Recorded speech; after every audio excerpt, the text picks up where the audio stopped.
Noreen Greenley was born on May 16, 1950, to parents John and Nadine in Bowmanville, Ontario. She was the third child in what would become a family of 7 children. At the time of her disappearance, Noreen was a typical 13-year-old girl. She stood approximately 5 feet 2 inches tall and weighed around 100 pounds. She had light brown, shoulder-length hair and greenish-blue eyes. She had several identifying marks, including a scar on the center of her right kneecap, a birthmark on her left knee, and a brown mole on the left side of her chest. Saturday, September 14, 1963, began as an ordinary late summer day. For Noreen, the evening was to be spent with her best friend Bonnie Wilkins, but neither Noreen nor anyone in her family could have imagined that this seemingly unremarkable Saturday night would mark the last time they would ever see her alive. When Noreen left her family's home on Preston Road that evening, she was dressed casually in black jeans paired with a white blouse, a pink sweater, and black running shoes. Around her neck, she wore a fine silver chain with a blue pendant. She also carried with her a small navy blue purse containing exactly 70 cents. The duo's plans centered on a visit to the Liberty Bowl. It was junior bowling registration day there, which was a special event designed to encourage young people to sign up for organized bowling leagues. Noreen had arranged to meet Bonnie and her boyfriend Gary Woolner for an evening of bowling. After finishing their bowling session, the 3 friends decided to continue their evening by walking downtown to get something to eat. The group made their way to Sam's Restaurant, located at 14 Division Street in downtown Bowmanville. After finishing their meal, the 3 teenagers continued walking, this time heading toward Bonnie's house. The Wilkins residence was located at the corner of Waverly Road and King Street, which at that time was designated as Highway 2. The exact time when they arrived at the Wilkins house is not known, but sources agree that it was between 9:30 p.m. and 10:30 p.m. At some point during the stay, Bonnie told Noreen that she wanted to spend some time alone with Gary. According to Bonnie's later statements to police and newspapers, Noreen prepared to leave the house around 11 p.m. to catch her bus home. Bonnie reportedly offered Noreen a coat to wear for the wait at the bus stop. Noreen, however, declined the offer. The bus stop where Noreen planned to catch her ride home was located directly across the street from the Wilkins house, with a scheduled pickup time of 11:35 p.m. What happened during those initial minutes at the bus stop is not entirely clear, but we know that after waiting for a short time, Noreen went back to the Wilkins house. The exact length of this initial wait is not specified. Crossing back over the street to the house, Noreen entered once again and spoke with Bonnie for a few more minutes. After this visit, Noreen left once more to go to the bus stop. At some point shortly after 11 p.m., a neighbor who lived across from the bus stop observed something unusual. This witness reported seeing a dark-colored car, possibly a 1957 Ford Prefect, resting near the bus stop. The vehicle stood out because its style was relatively uncommon in Canada during this period, making it more memorable and distinctive than the American-made cars that dominated Canadian roads in the early 1960s. Inside the vehicle, the witness observed a man wearing a hat, possibly a fedora, sitting in the driver's seat. This witness observed the scene for a little while before leaving it be, as he didn't feel that it was suspicious. Another witness was named William Pauley. According to William, he was out driving that evening with his wife and daughter. They were on their way to drop off William's mother back home, which was located on the same street as the Wilkins house. The timing of Pauley's drive was somewhere between 11 p.m. and 11:15 p.m., placing him in the exact location at the exact time when Noreen would have been at or near the bus stop. As William drove along King Street with his family, he reported seeing a young girl standing at the bus stop. While he did not know Noreen personally and could not identify her by name, his description of seeing a young girl at that location at that time strongly suggests it was Noreen that he saw. After dropping his mother off at her residence, William and his family drove back past the same area. According to his statement, when he passed the bus stop location again, he saw the same young girl getting into the car that had been parked near the stop. He described seeing the girl get up really close to the driver once inside. This suggested that either Noreen knew the driver or that she was being forcibly pulled or guided close to him. The vehicle then departed, traveling westbound on King Street, which was the direction toward Noreen's home. This detail is particularly interesting because it suggests that the driver may have initially offered Noreen a ride home. In regards to the vehicle, William added that it looked extremely well kept, almost as if it had just received a fresh coat of paint. When the scheduled 11:35 bus arrived at the stop that night, the driver, Ivan Bolmer, performed his usual routine to check for passengers in waiting, but when he looked toward the bus stop, there was no one there. No girl waiting to board and no one signaling for the bus to stop. Noreen's 12-year-old sister was out that evening with their cousin Sharon and a friend named Darlene. The girls were waiting for Noreen to arrive home on the bus so they could all walk back to the house together. Joyce and her companions were positioned somewhere near the Greenley home when they had a frightening experience. A car described as the same type of vehicle that had been seen at the bus stop came speeding toward them, weaving erratically through the road. The vehicle's driving was so reckless and unpredictable that it nearly struck the girls as it passed them. But what happened next elevated this incident from merely dangerous driving to something far more sinister. As the car sped past the girls, Joyce and her friend heard a scream coming from inside the vehicle. This wasn't just any scream. Joyce, who knew her sister's voice very well, believed with certainty that it was Noreen screaming from inside that car. The sound of her sister's voice crying out in terror or distress was unmistakable to Joyce, and it immediately triggered her alarm. The car continued traveling north down Holt Road, moving away from the area at high speed. Joyce immediately ran home to alert her parents. She burst into the house with news that she had heard Noreen screaming from inside a car that had nearly hit them. Upon hearing this, Noreen's father Harvey and her older brother quickly sprang into action. They rushed to the family car and set off in pursuit of the vehicle Joyce had described, hoping to catch up with it and rescue Noreen if she was indeed inside. The two men drove through the streets of their neighborhood and the surrounding area, searching desperately for any sign of the vehicle that Joyce had described. Despite their efforts, Harvey and his son were unable to locate the vehicle. The searchers returned home unsuccessful, frustrated, and increasingly worried, but not yet fully aware of the catastrophic situation that was unfolding. At this point, they did not yet know with certainty that Noreen had been inside that car. There was still hope that she might be somewhere else, that there might be some innocent explanation for the scream Joyce had heard. The family held out hope that Noreen would arrive home safely at any moment. When Harvey and his son returned home from their search, they made contact with Bonnie Wilkins to inquire about Noreen's whereabouts. It was only during this conversation that the full horror of the situation began to set in. Bonnie told them that Noreen had left her house hours earlier, first around 11 p.m., then returning briefly before leaving again to catch the bus. Bonnie had no idea where Noreen was now and had assumed she had caught her bus and gone home safely. At approximately 3:00 a.m., 4 hours after Noreen had left Bonnie's house to catch the bus, Harvey called police to report his daughter missing. This call would set in motion an investigation that would span more than 6 decades and continue into the present day. The disappearance triggered an immediate and extensive response from the community. In the days following the event, massive search efforts were organized involving hundreds of volunteers. The local police department, which at that time consisted of only 8 officers, immediately began investigating the case. Nearly 400 volunteers from the community participated in search parties, including large groups of employees from local industrial plants such as the Goodyear plant and General Motors facilities. These search parties covered vast areas of land from Highway 401 southward, scouring fields, wooded areas, ditches, and any location that seemed like a good spot to discard evidence.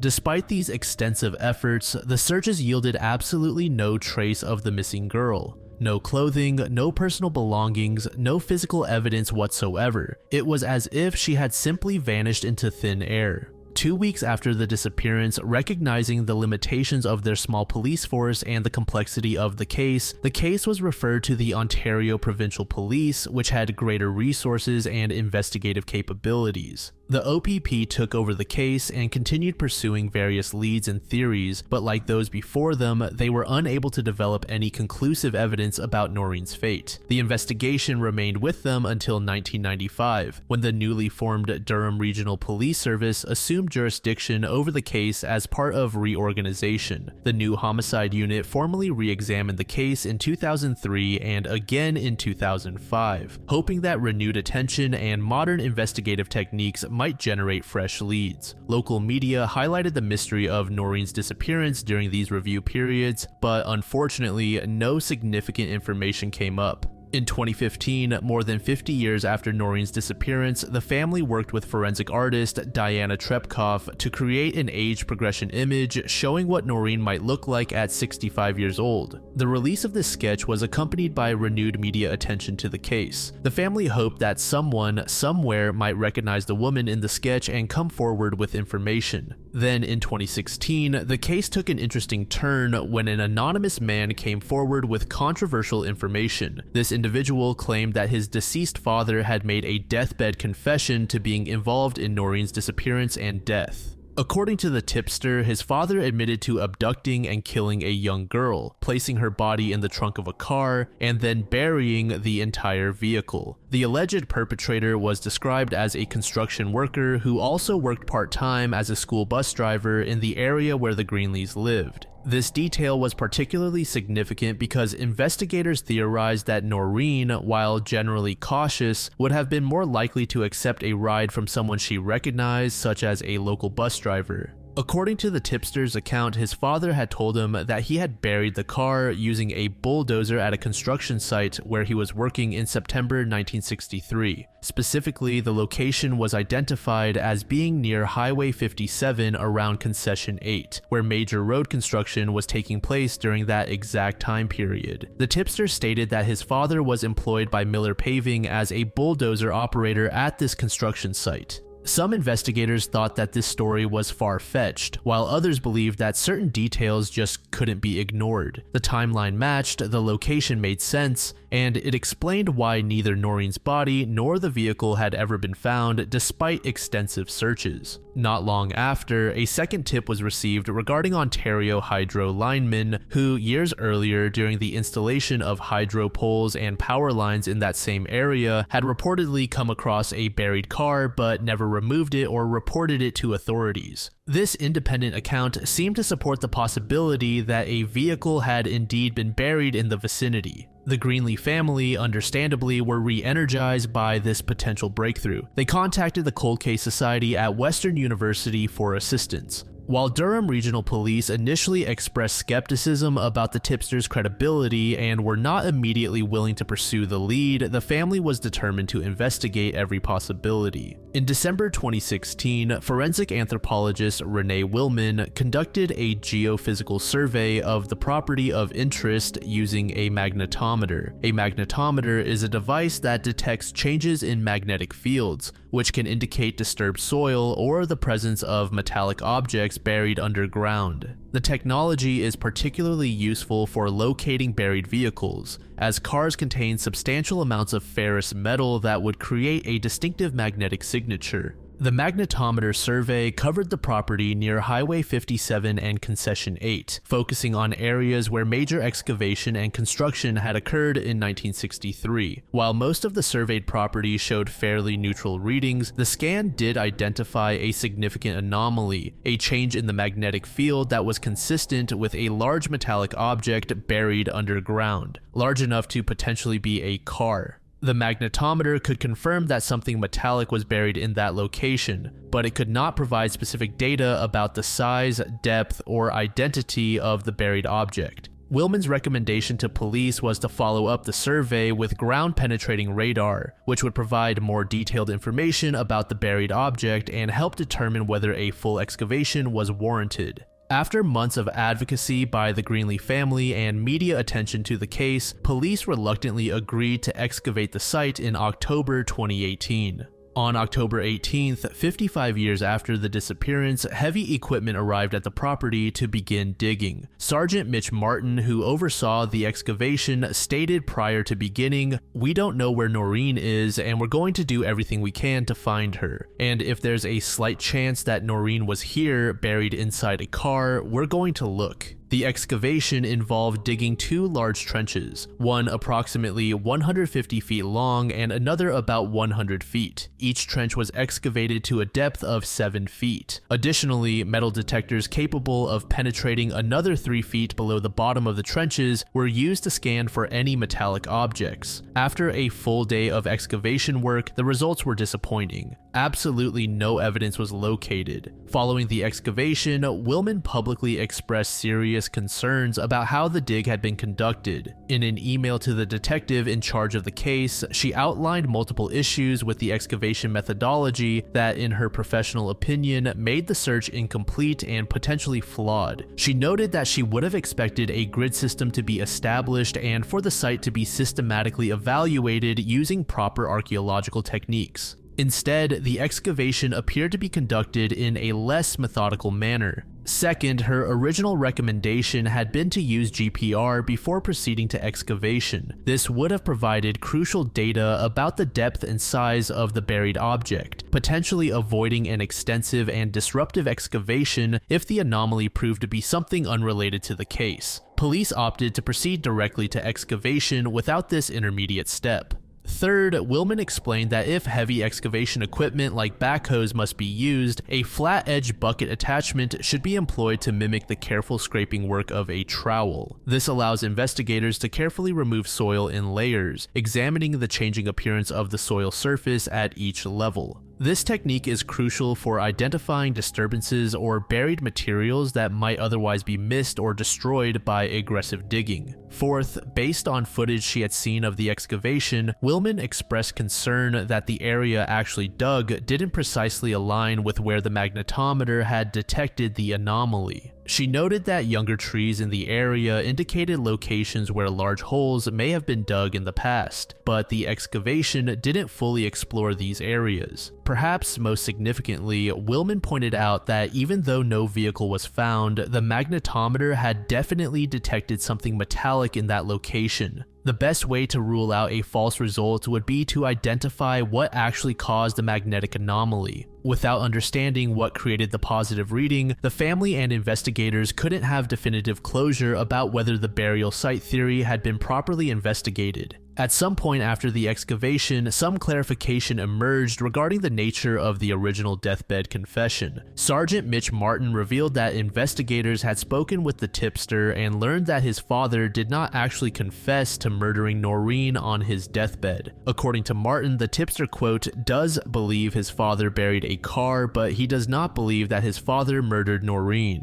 This clarification somewhat undermined the dramatic narrative that had initially surrounded the tip. It appeared that the tipster believed his father had been involved in burying a vehicle at the construction site, possibly even the vehicle in which Noreen had been taken, but that his father may not have been the person who abducted or killed her. This raised complex questions about multiple perpetrators, whether the father had been an accessory after the fact, or whether the entire story was based on misunderstanding or misremembering decades-old information. On September 14th, 2023, exactly 60 years after the incident, police held a press conference that would shock both the Greenley family and the public. Sergeant Brad Corner announced what police characterized as newly corroborated information about the case, though the information itself was far from new. According to Corner, in 1968, 5 years after Noreen's disappearance, her father Harvey had come to police with a very different account of what had happened.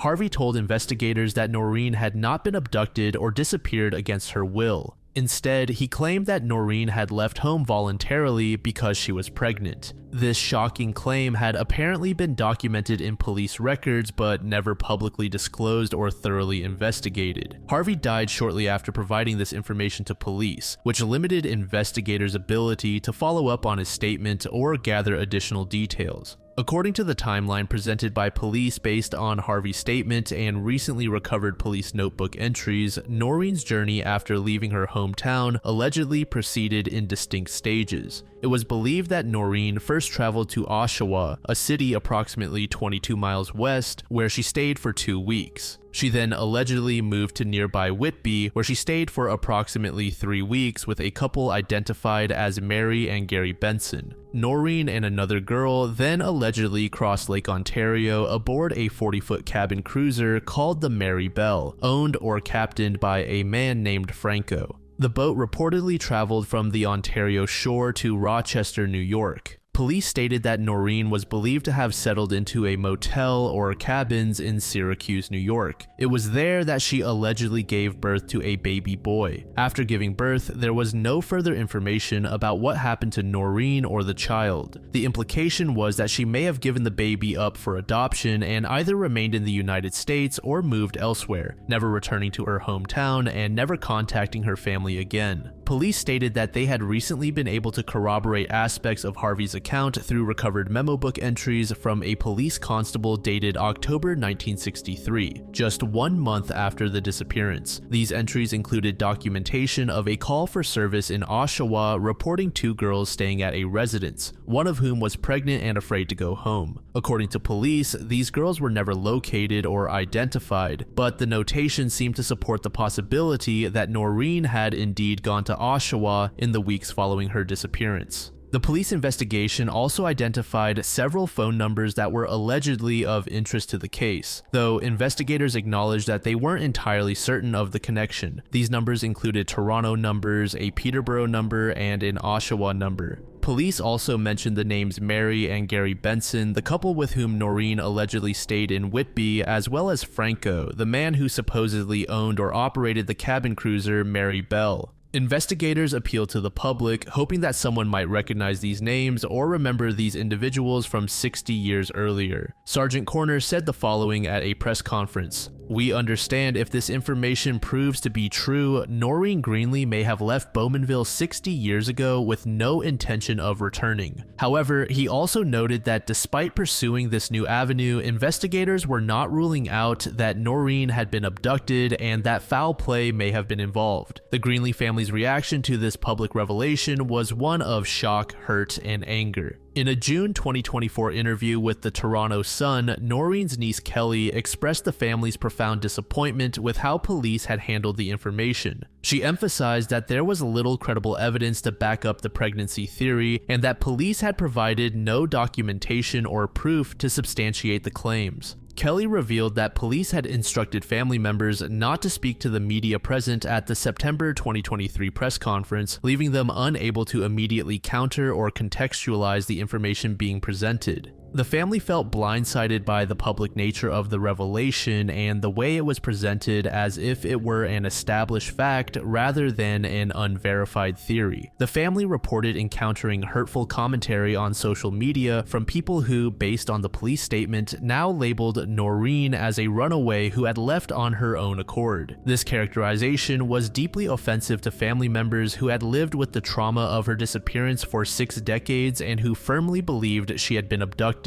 Kelly also pointed out several practical problems with the police theory. Noreen was a 13-year-old girl with nothing but the clothes on her back and 70 cents in her pocket, raising the question of how she could have arranged travel, accommodation, and care across international borders with virtually no money or resources. Friends who knew her at the time told the family following the press conference that Noreen was not pregnant and would never have left on her own. Those who knew her best rejected the idea of her as someone who would abandon her family without explanation. The family also questioned why, if these names and phone numbers were genuinely connected to the case, police couldn't simply look up historical records to identify who Mary and Gary Benson were. Kelly expressed a cynical view of police motivation, stating, "I believe cops want to take Noreen off the books and close the case." From the family's perspective, the pregnancy theory provided a convenient narrative that would allow police to classify Noreen as a voluntary runaway rather than an unsolved abduction and potential homicide, effectively allowing them to deprioritize or close the case without actually solving it.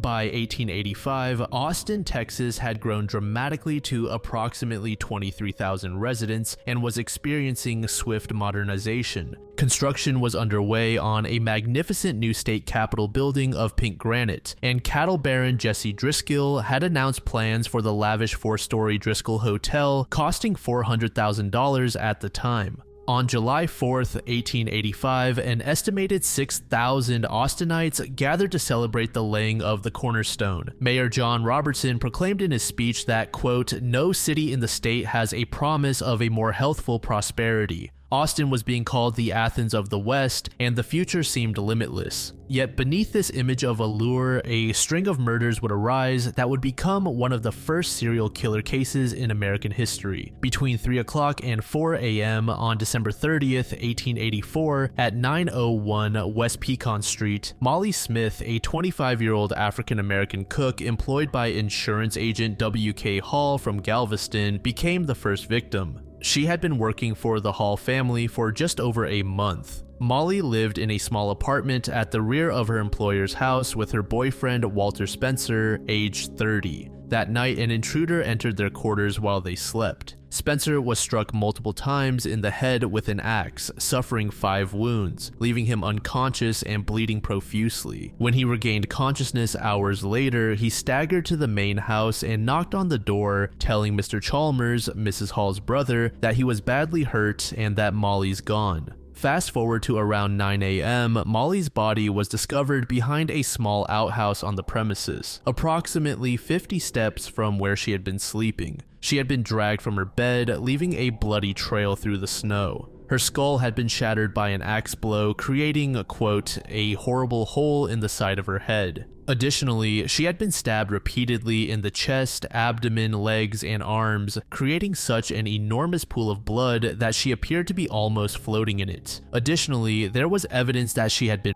raped. The crime scene was described as chaotic. There was blood on the bed, pillows, floor, and door. A bloody axe was also found beside the bed. Bloody footprints were discovered, and notably, authorities observed something unusual about them. One of the footprints appeared to have only 4 toes. This initial murder sent waves through the community, but after about 5 months, panic had seemingly passed as people hoped the violence was just an isolated incident. But then on May 6, 1885, at 302 East Cypress Street at the corner of San Jacinto, the killer struck again. Eliza Shelley, approximately 30 years old, was a cook for the family of Lucienne B. Johnson, a former state legislator. She was a mother of 3 small children who slept in the same room with her. The intruder broke into her bedroom in the middle of the night and attacked her as she slept. Eliza's head was nearly cleaved in 2 by an axe. Her children witnessed the horrific crime but were too traumatized to provide useful information to investigators. One of her sons later said he didn't know if the attacker was white or black because the killer wore a white rag over his face, though the boy believed from the voice that the attacker said he was white. The child added that he didn't know that his mother was dead until she failed to wake up in the morning. Like Molly, Eliza had been sexually assaulted. Following the murder, a 19-year-old black man named Andrew Williams was arrested, as was another black man named Ike Plummer, but neither was convicted. Just 3 weeks after Eliza's murder, on the night of May 22nd, the killer struck in a rear building at the residence of Sophia Whitman. The target was 33-year-old house servant Irene Cross. Unlike the previous victims who had been killed with an axe, Irene was attacked with a knife as she slept in her bed. She was stabbed multiple times and, according to one reporter who spoke with the dying woman, looked as if she had been scalped. Irene's 8-year-old nephew witnessed the killer, but his description was limited by the darkness and his terror. Critically injured but still alive after the initial attack, Irene survived for 2 to 3 hours, conscious and able to speak with authorities and reporters, but she would ultimately succumb to her wounds. It was around this time that William Sidney Porter, the man who would later become famous as short story writer O. Henry, gave the killer his notorious nickname. Porter was living in Austin in 1885. And in a letter dated May 10th, he wrote to his friend Dave Hall saying, "Town is fearfully dull, except for the frequent raids of the servant girl annihilators who make things lively during the dead hours of the night." This moniker stuck with the local community, though it was somewhat misleading since not all victims were servant girls.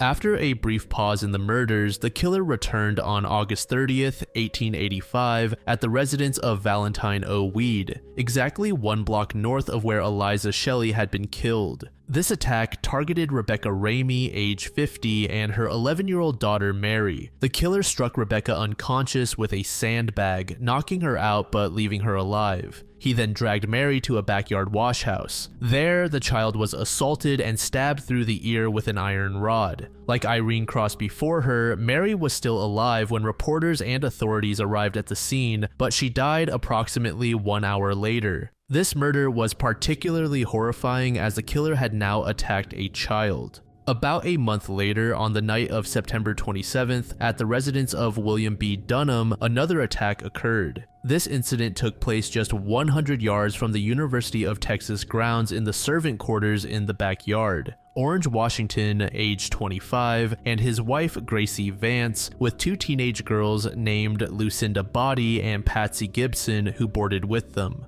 When the killer entered the cabin, he moved quickly to incapacitate all of them. Between 1 o'clock and 2 a.m., William Dunham heard a noise in the servants' cabin as if someone had jumped through the window, followed by a woman screaming. He came out with a gun and found Lucinda Body scuffling with a man at the gate. Dunham intended to shoot him, but for whatever reason, Lucinda accidentally caught hold of Dunham in such a way that prevented his shooting, allowing the killer to escape. Several shots were fired at the fleeing figure, but he escaped into the darkness. Orange Washington was found having been struck with an axe to the skull while he slept. He died shortly thereafter. Gracie Vance had been dragged through the window, thrown over the fence, and carried some distance from the cabin where evidence of a severe struggle indicated she had been assaulted and then murdered. Her body was found in the backyard, and according to the Austin Daily Statesman, she had been, quote, almost beaten into a jelly. More specifically, her face had been pulverized with a rock.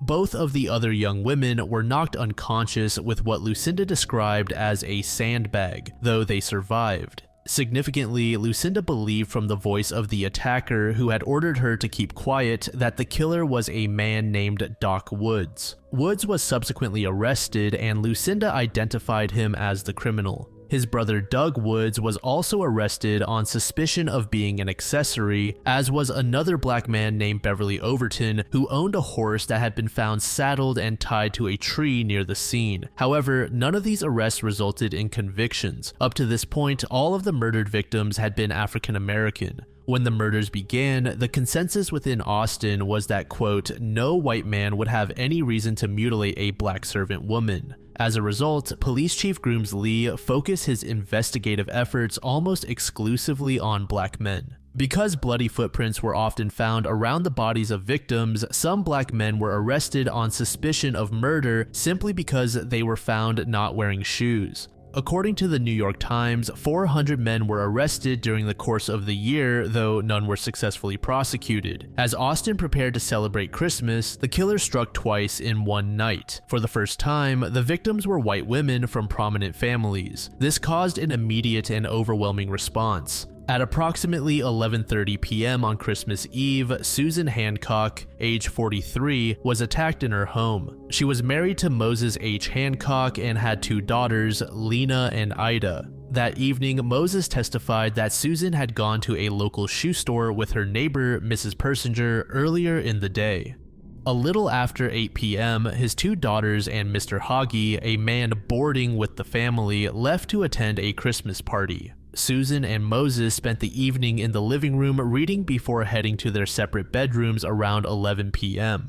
Susan stopped by Moses' room to have a slice of cake, and they talked briefly before going to bed for the night. Moses was awakened by loud grunting and the sound of something dropping. He went downstairs and saw Susan's body on the floor. He then saw the perpetrator in the backyard standing over his wife. Moses then threw a brick at the attacker. Even though the perpetrator was armed with an axe, he didn't retaliate against Moses. Instead, he fled the scene by jumping over a fence into the alley. According to the Austin Weekly Statesman, Susan initially survived the attack but succumbed to her injuries 4 days later on December 28th. About an hour after Susan was discovered, at approximately 1 a.m. on Christmas morning, another body was found in the wealthiest neighborhood in the city. The victim was Eula Phillips, age 17, who is widely regarded as one of the prettiest young women in Austin. She was asleep in a bedroom at her father-in-law's house alongside her husband Jimmy and their young son.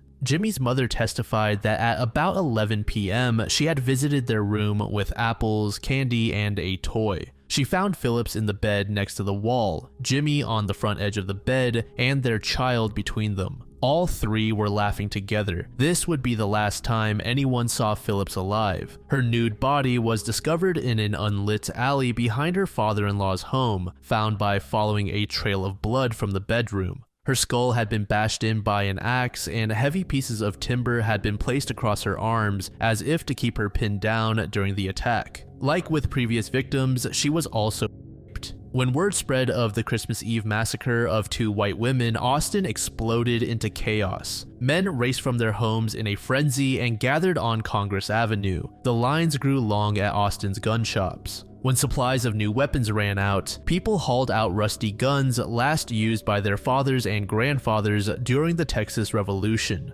On Christmas Day, more than 500 city and business leaders, lawyers, doctors, and clergymen convened to devise a plan to stop the killings. Among the proposals was lighting the entire city at night with huge lamps and setting off fire alarms whenever the next attack occurred so that everyone could come out fully armed to hunt the killer. Investigative efforts were noticeably increased after the 2 most recent killings. However, due to the primitive state of technology at the time, little progress was made. In early January 1886, in a shocking turn of events, Jimmy Phillips Jr. was arrested for the murder of his wife, Eula Phillips. A few weeks later, Moses Hancock was arrested for the murder of his wife, Susan. The prosecution's theory was that both husbands had murdered their wives and staged the crimes to look like the work of a serial killer. The biggest piece of evidence against Moses Hancock provided by the district attorney was a letter written by Susan to Moses months before she was murdered. In the letter, which was found at the bottom of a box of fake flowers in their house, Susan explained that although she loved him, she could no longer live with his drinking. Despite having no eyewitnesses, the DA believed that on the night of the crime, Moses visited the Iron Front Saloon, returned home drunk, and attacked Susan in a drunken rage, convinced she was going to leave him.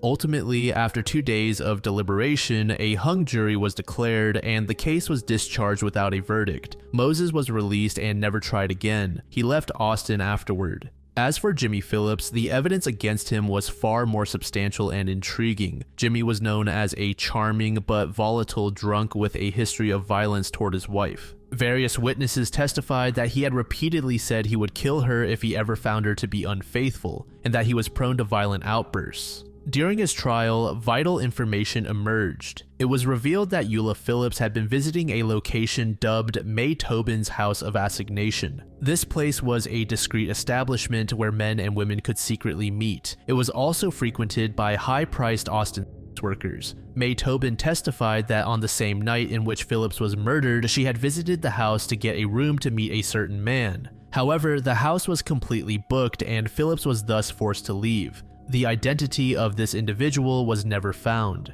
Prosecution believed that Jimmy found out about this rendezvous and had lashed out against his wife later in the night. This was enough to convict Jimmy. But 6 months later, the Court of Appeals of Texas overturned his conviction and ordered a new trial. The appeals court ruled that the prosecution had presented insufficient evidence connecting him with the killing and none at all proving that he knew of his wife's extramarital conduct. Jimmy Phillips was released from custody and never tried again. Just as suddenly and inexplicably as they had begun, the attacks stopped after Christmas Eve 1885, but it should be noted that in late February 1886, a violent incident occurred at a saloon in Masontown in East Austin that would provide the most compelling clue to the killer's identity. Late one night, a drunken, raging man dragged a young woman named Julia from a saloon run by a man named Dick Rogers. He took her to a house a block to the east on Cedar Street, where he could be heard beating and cursing her while she screamed for help. This caused the entire neighborhood to come out into the streets. Police officer John Bracken arrived on the scene. Rogers and a neighbor named Clabe Hawkins accompanied Bracken to stop the man from beating Julia to death. They went into the house, which turned out to be the residence of the attacker's brother, Sylvester Elgin, and pulled the man away from Julia, dragging him into the front yard. As Rogers and Hawkins grappled with him, Officer Bracken got out his handcuffs, but the man would not be subdued. He threw off both men and knocked Bracken off his feet. The man then turned on them and brandished a knife. As Bracken tried to recover, a shot rang out, which led to Bracken drawing his pistol and firing. The shot brought down the raging man named Nathan Elgin. There was no explanation for his rage at Julia. Bracken's shot did not kill Elgin instantly, but it did leave him paralyzed and mortally wounded. The bullet had lodged in his spine, causing the paralysis. He died the following day. Unlike most people involved in shootings at that time, Elgin was not interviewed by reporters, which was highly unusual. The police also made no public statement regarding Elgin. During the autopsy performed after his death, doctors made a stunning discovery. He was missing a toe from his right foot. This matched the distinctive four-toed footprints that had been found at multiple servant girl murder crime scenes, the detail that authorities had deliberately kept secret from the press throughout 1885. However, the evidence wasn't very effective as there was little they could do with a dead suspect. Later investigations revealed that Nathan Elgin was born in 1866, making him 19 years old at the time of his death. He was the fourth of 5 children in his family. The Elgin family had moved to Austin from Arkansas after the Civil War, settling in the freedmen's community known as Wheatville. In the summer of 1881, when Nathan was only 15 years old, he was arrested for carrying a pistol and getting into a confrontation with another young man near the governor's mansion. While such incidents were not particularly rare, they demonstrated that Nathan already had a violent disposition at a young age. More significantly, in 1882, he sent a threatening letter to a deputy sheriff, promising to whip, destroy, and kill the deputy the next time they met. That same year, he married a woman named Sally Wheat. There is an indication that Sally was aware, at least subsequently, of Nathan's potential involvement in the murders. As a means of dissociation, she raised Nathan's son under the surname Davis rather than Elgin. Significantly, she gave birth to this child on Christmas Eve, 1885, the same night the two women were being murdered. Furthermore, Nathan had grown up in Austin as the city was being built, so he would have been intimately familiar with every little hiding place and shortcut. There are several other intriguing suspects and theories, but it seems that among them, Nathan Elgin still remains toward the top of being the most likely culprit.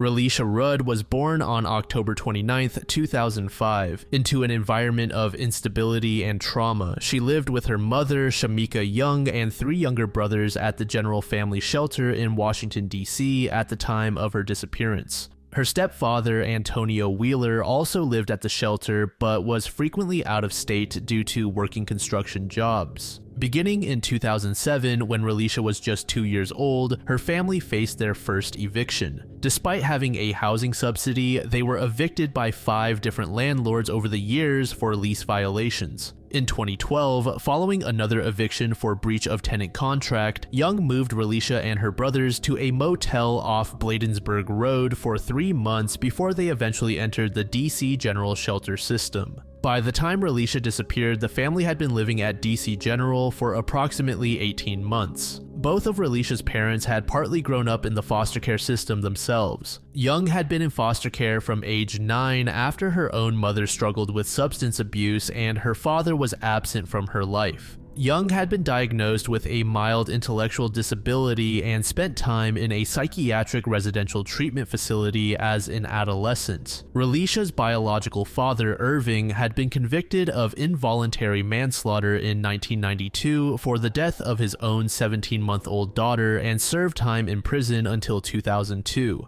In 2012, he filed for sole custody of Relisha and her oldest brother, but was only granted visitation rights. Despite these challenges, Relisha was remembered as a bright, joyful child. Her stepfather described her as always being happy, noting that, quote, "She kept the family happy. She was that spirit for the family. She loved reading and math, had a wide smile, and was protective of her brothers."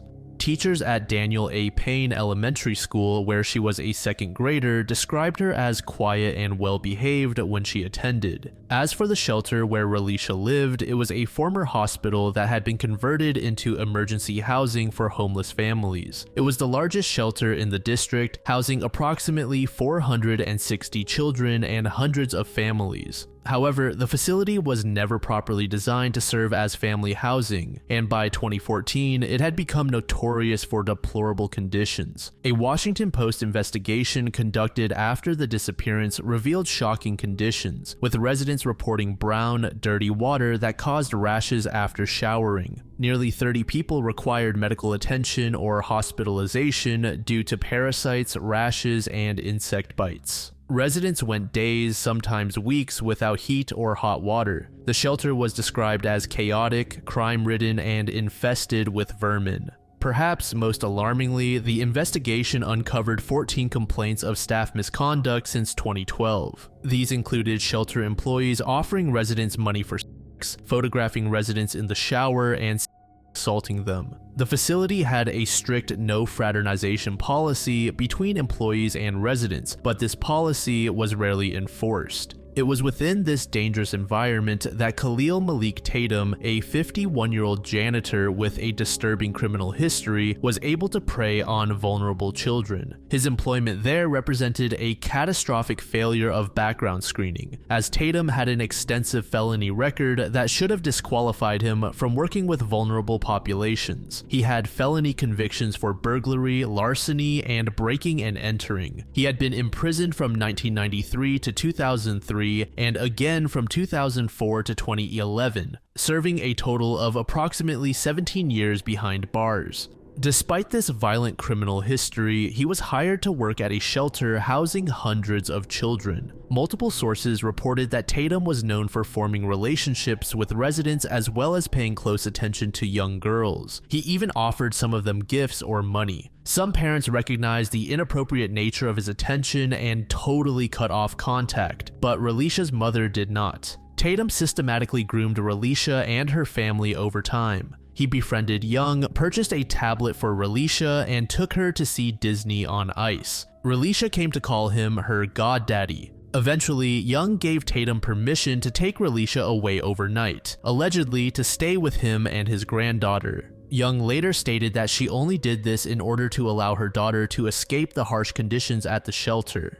The timeline of the disappearance begins in late February 2014, when Relisha suddenly stopped attending classes regularly. This abrupt change marked a dramatic shift for a girl who, despite the challenging circumstances of living in a homeless shelter, had previously maintained relatively consistent school attendance alongside her younger brothers. Then, on February 25th is when Relisha's mother officially placed her daughter in the care of Tatum. In response to Relisha's accumulating absences, staff at Payne Elementary scheduled a parent-teacher conference for March 5th. The school's decision to arrange this meeting represented standard protocol for addressing frequent absences, though subsequent events would reveal that more severe intervention was desperately needed. At this meeting, school officials had no reason to suspect that anything was seriously amiss. They believed they were dealing with a minor issue that could be resolved promptly by simply speaking with a parent. During this period, Relisha's grandmother, Melissa Young, began providing notes to the school, claiming that Relisha was experiencing health problems and was under the medical care of a Dr. Tatum. The school accepted these notes as legitimate medical documentation, which caused many of Relisha's absences to be marked as excused.